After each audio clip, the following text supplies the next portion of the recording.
Hey guys, welcome to the Main Street Voice and Happy New Year.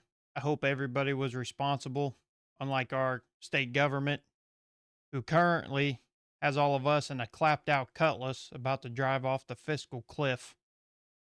We've all seen it in the news. On the 29th of December, the state auditor, Scott Fitzpatrick, sorry, I drew a blank on his name, but Scott Fitzpatrick, he released a report of the General Revenue Fund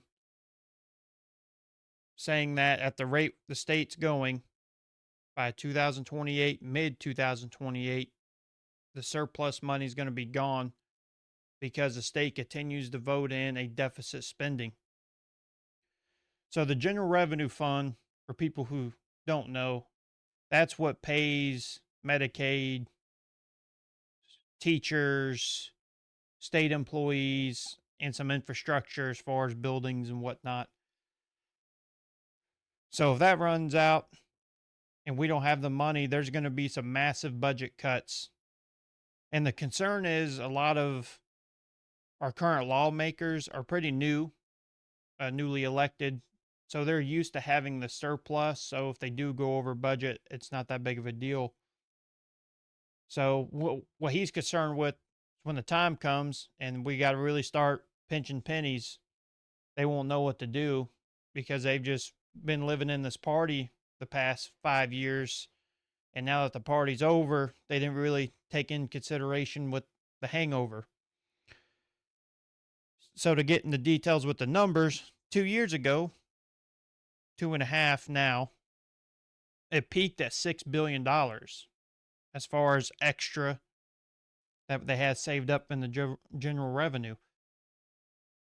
But we've been overspending anywhere up to, let's see here, 900 million a year than what we had originally planned. So to explain how we got that money is it started in 2020 during COVID, whenever we had the big economy boom and all the stimulus money was going around, and there was a lot of federal aid that the state didn't quite use right then. So they had kicked that back into massive surpluses. But also, too, Missouri, we've seen a huge revenue increase by, it was about 45, 46%. And that was almost double what the CPI or the inflation was at the time. So we were really turning a profit and didn't really have to worry about budgeting as bad as we're going to have to now that we're on the brink of a recession. And if we do hit a recession, he said for sure that money is going to be out by 2027. So, like I said earlier, in 2024, we spent $960 million over budget. And then in 2025, we spent another $480 million over budget. And the scary thing is, for this year, there's $15 billion in the general revenue fund. They put $725 million in for buildings, and then the revenues they're only projected at 13.1 billion. So that's 2% lower than what it was last year. And that's why the governor's vetoing all this extra money, because we're already spending more than what we have. So that's already going to cut into what's left of our surplus, which is only at 3.4 billion now at the end of the 2025 year. We're heading into the abyss, and I hope they take him seriously with him being the state auditor. So we know how we got the money. People are asking now, where's all the money going to? The number one answer, I think, that's a big culprit why they're having to tighten the budget now is the capital gains tax that they removed. In Missouri, like I said in my earlier shows, our taxes were a regressive state. So 80% of Missouri citizens make less than $100,000 a year. So that other 20%, and more than likely when you get into the capital gains where the state really starts pulling money off of it, you're looking at maybe 5% of the state benefits off that. So whenever they pitched that like they were helping everybody. I don't buy and sell stocks. Most people probably don't that make the money I make. You can't afford it. And so it really didn't help the state at all. It didn't sure as hell didn't help us. And now they've really made an oopsie because they said, "Oh, it's only going to be 111 million a year that we're going to lose on." No, now they're figuring it's like 500 million a year. So now they're kind of scrambling. Oh crap, how are we going to make up that money? And then on top of that, now they're talking about removing the income tax. I kind of like the state income tax, to be honest, because it treats everybody fairly. If you make millions and billions of dollars, you pay your share. If they remove that, but they keep the sales tax, they're going to lose over half their general revenue fund. And also, too, it's just going to be the lower income people footing the bill and paying the taxes. Lower income housing, we spend about 80% of our budget on consumer goods. They tax our groceries. There's a luxury tax on diapers. I just had two friends just have newborn kids this week. A luxury tax on diapers. That's ridiculous. I can understand the TVs or a computer, but on diapers, really? The second thing, which I have mixed feelings about it, is the I-70 expansion. They're spending 1.4 billion on that right now for this past year.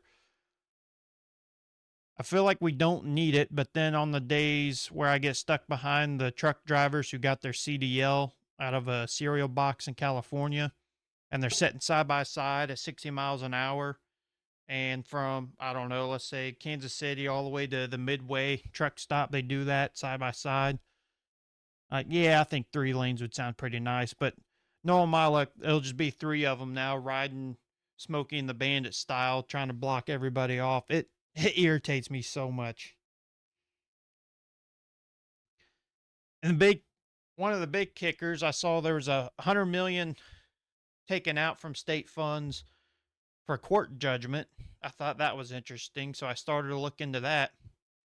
And it was $92.7 million the state had to pay out in a court judgment to engage. I guess a few years back, there was a federal mandate to all the states saying you guys have to, I wouldn't say if you have to automate it, but mainline it for your SNAP benefits. So when people try to figure out their eligibility and sign up, it's a lot more convenient. They don't have to go through physical paperwork. They could get online and do it. So the state went through Engage to have it done. And Engage was facing setbacks, being real cagey about deadlines, and the state wasn't going to meet their deadline. So the state broke contract and quit doing business with them and went with IBM instead. Well, the problem was Missouri signed a contract and then they broke the contract. So Engage took them to court and Missouri lost. So now taxpayers had to pay the contract for Engage and they had to pay the contract for IBM, which was $100 million extra.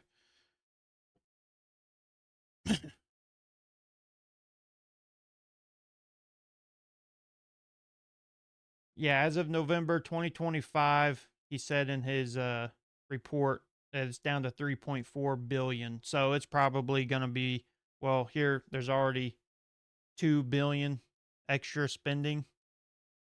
So yeah, that pretty much takes it up right there. So it's scary. And then the fourth really big thing too I need to add on about the state spending is our subsidies for childcare. And I'm only bringing this up is we see in the news with Minnesota and everything. That's how I afforded these new microphones. If you guys haven't noticed, is I opened up a Somali daycare. So now I'll get a next I'll get a like a 1090p, 1080p, 4K high definition camera, AI photo face track. No, okay. The attorney general, she put out a statement about that on her social media pages, saying if you believe a business or a company is committing fraud and defrauding the state. Please let us know and call this number. And it was like a hotline number. Like, that's your job. How would it even get to that point? Aren't you guys doing audits on these people? Like, these are my tax dollars. If we give this money out to people, you should track every penny and know where that's going, who they got working there, how many's working there, what time they go to the bathroom, what their blood type is. If they get my money, I want to know where the hell it's going.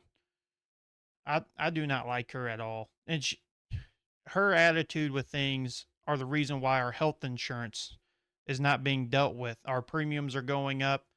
Insurance companies, there's no limit on what they deny. They could rearrange your prescriptions if you say, oh, well, I need the doctor. I've been taking this prescription for 10 years. In Missouri, the insurance company could say, nope, we don't want you taking that anymore. You got to take this one instead. And it could be something totally different. It could be used for the same type of treatment, but as far as if it's a steroid, it could treat you completely different than the medicine you were taking. And she's a big drive behind that. And to prove my point to that is before she got this job, she went to Capitol Hill and testified under oath, our attorney general, before she was the attorney general, which she still backs him up now as the attorney general. But she went up to Capitol Hill and spoke before a committee under oath saying that people cannot sue the CEOs of Roundup after they develop cancer because the CEOs and the Roundup company did not disclose that their chemicals will cause cancer. And I believe she won. I think now you're not allowed if you do get cancer and they say, oh, if you were using these pesticides from Roundup, that's probably how you got your cancer. I don't think you could sue them. And that's pretty crappy. And this is who we have as our top law officer of the state. That's how she views us, really. And same with Boeing. She talks about how much she loves Boeing. Oh, they give Missouri a strong economy and they help our defense system. Yeah, okay, but this past year, Boeing laid off thousands of workers and hundreds from the Missouri plant. And here you are doing a photo shoot with them and having dinners and talking about how awesome they are. We gave them hundreds of $1 millions in government subsidies and they still laid off their workers. It was glyphosate. Sorry, I hope I'm saying that right. But that's what is causing cancer in the Roundup products. Uh, so Bayer's the actual owner, but in Missouri here we might know it as, sorry if I say this wrong, but Monsanto. And then she also was representing the Grain Belt Express and going against our old attorney general, which I think was Bailey at the time. And then once she got the attorney general spot, she dropped that case completely. She was fighting for some workers' rights there and better safe options. And then once she got where she needed to be, now she's not pursuing the case anymore and everything got dropped and they lost. So what I want is them to start doing their job and hold these people accountable. I hope we don't see the fraud in Missouri that we've seen in Minnesota. But if you look at what happened in Jackson County with the property assessments back, I think it was 2023. Yeah, it was 2023. People's property went up 50 to 100% on average overnight. There's state laws. Like they're supposed to go in person and do these property assessments if they're going to go up that much, and they didn't. They broke state law. Just now, 2 years later, for the 2025 sessions in January, they passed bills and put a cap on where now they can't increase it over 15%. 15%, that's still a lot. Like if I get it something in the mail telling me, oh, your property's gone up 15%, I might have a heart attack. That's a lot of money for some people. That's a life-changing amount of money. As sad as it is to say. There were no indictments. People should have resigned or been in prison by now. Like, how is that not robbery? They're saying they're reimbursing people. But what's a killer is that at the same time, Jackson County residents were paying an elevated tax anyway for the renovations at the Chiefs Stadium. That they're leaving now. It's just, man, you want to talk about a crap sandwich. And auto insurance too. She backs up really. She's spoken out in support a lot over these home and auto insurance companies with the Missouri Chamber of Commerce. We've all seen it. Our home insurance has gone up about 20% over the past couple years. And now they're trying to say that there needs to be a cap put on how many claims could be put in and the value of the claims whenever damage is done to your home. I don't know. I don't understand how that makes any sense. So what they're saying is if a tornado comes through and it rips the roof off your house and it's $45,000 worth of damage, but your insurance says, "Oh, well, it caps out at 25,000." Well, then you're screwed out of that other 20,000. And there is an actual bill that has been proposed and will be assigned to a committee. I would say probably January 8th to January 10th is when they'll vote on it and then assign it to a committee. Senate Bill 47 to put a cap on it. And they are big sponsors of that, the Attorney General and the Missouri Chamber of Commerce. These insurance companies, they say Missouri's a judicial hell because the judges always vote in favor of the consumer and not the insurance companies. But I'm sorry, if I pay, you know, $150, $200 a month on home insurance or full coverage on my vehicle for 5 years straight, and then I have an incident and I need to cash it out, and you're trying to withhold that money. I've given you all this money all this time. It's pretty sad. And they're trying to sneak the Senate Bill 47 in saying, well, it'll help lower the insurance premiums. That's how they're going to sell it. Is they're going to say it's going to lower the premiums where home insurance or bundled insurance could be a lot more affordable. No, it's not. They're not going to lower anything. And then they're going to put a cap on how much you could claim. That way they could create a greater profit margin and keep screwing us, and they're going to let them get away with it. And it's not a Republican or Democrat issue with anything I've talked about here. It's both sides doing it. It's the same uniparty type government where everybody's rubbing elbows together and they're selling us out to the highest bidder. And seats are up for election this year. People need to pay attention. And if these people are voting on bills that are harming us or screwing us over, they need to be held accountable. We could post on Twitter all day long about what President Trump's doing, but people need to focus on your state government and what they're doing. They are just as corrupt, and it's a lot easier to hold them accountable. And your city government too, but I've been laying off them.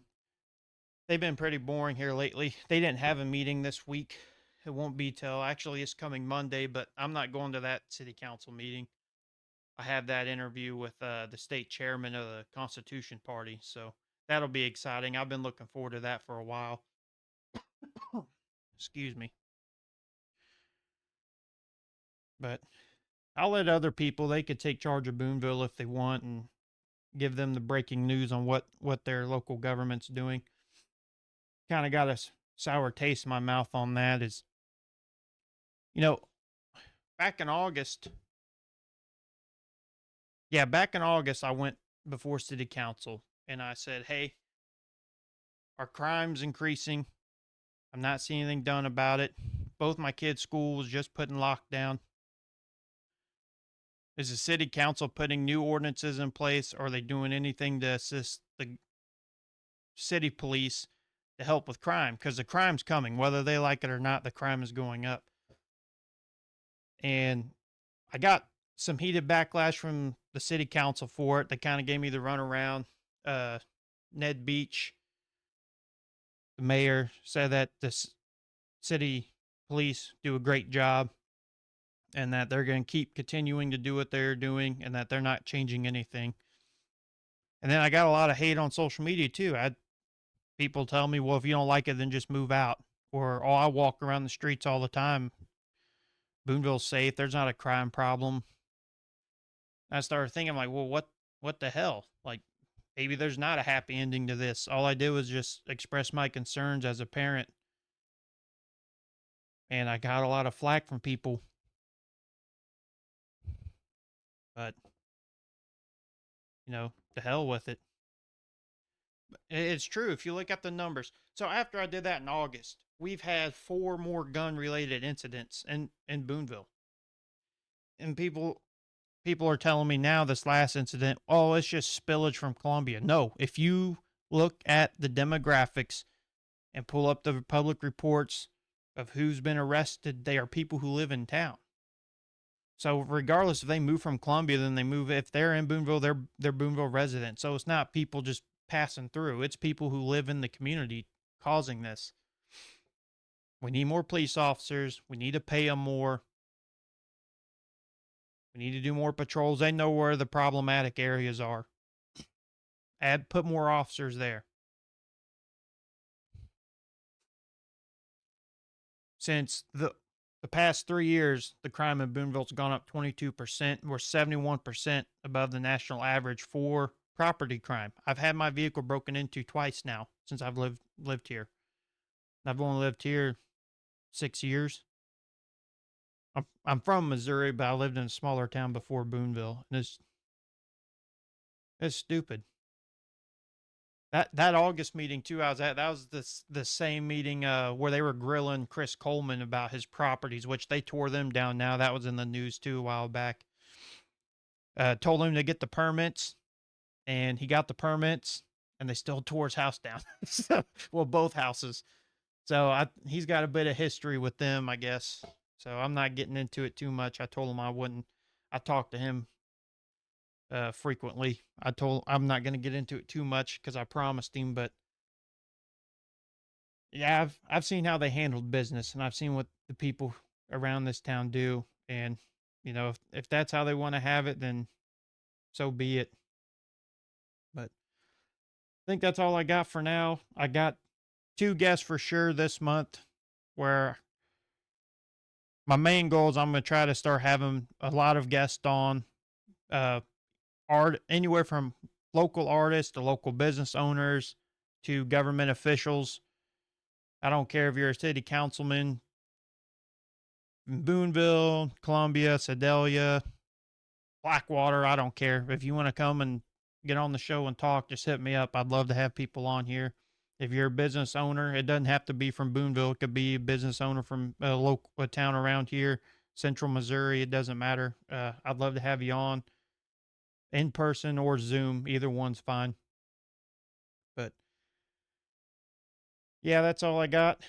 I do appreciate the handful of people who have been consistent and watch my shows and have really supported me. It means a lot, especially whenever you have really close friends and family who don't support you or don't believe in you. And I think a lot of it is they don't want to be associated with it if you do fail, which I get that.